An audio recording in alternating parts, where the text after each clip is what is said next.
Hey Gabby, this is Jerry. Thought I'd try a video feedback with a small screen size to see how fast this goes or how difficult it is. So let's give it a shot. Thanks for posting more macro shots here for this week, actually last week's stuff.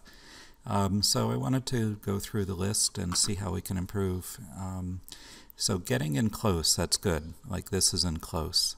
So what are the things that make it weak? See how the background is very light. That's one thing that can potentially weaken the shot. The other is get a sense that flash was used and that the flash is coming straight off the camera, blasting light directly into the flower. And what that does is it takes away any possibility for nuanced light, for highlight and shadow.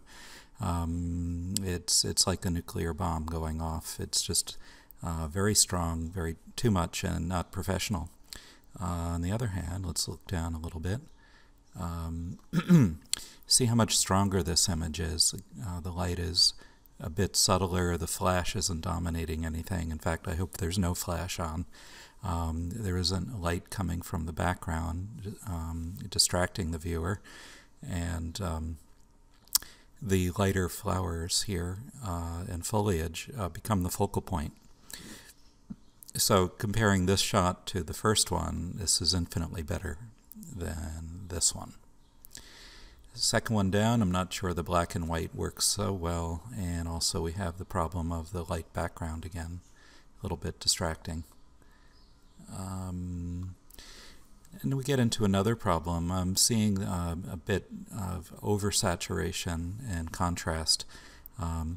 Remember what I said about the Hippocratic Oath and first do no harm, and one of the things we want to avoid is oversaturation and over-pushing our highlights so that they blow out or get too green and get too edgy. Compositionally, these are fine, actually, and I appreciate that you're moving in close. This one, whoops, is blown out a bit. The whites have no detail, and possibly used flash because the lighting is very flat from the front again. Again, compositionally excellent, but it's pushed over the edge with too much saturation and too much, the whites are blown out again. So here's your focal point in the center, and we want everything to support that focal point. And when there are light areas to the edge, it draws your eye away from the focal point. Does that make sense? See how on the top one again, well, it's flat light, but additionally, the light areas draw our eye away and take away from, especially the second one, take away from the composition. And here our eye is drawn into the focal point. Here the focal point is the flower distribution of daisies, I guess, but the blown out whites, not so good. This had the potential, but it's pulled away here. And pushed too hard again, oversaturated. At least another thing to be careful about is direct sunlight.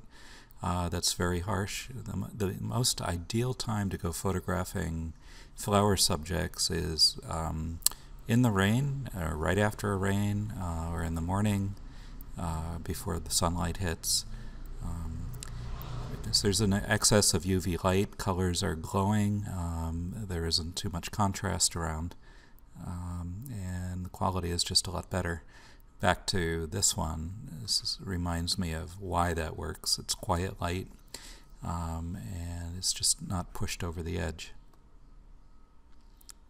And nice composition, a little oversaturated, and the whites are pushed a little bit too hard again.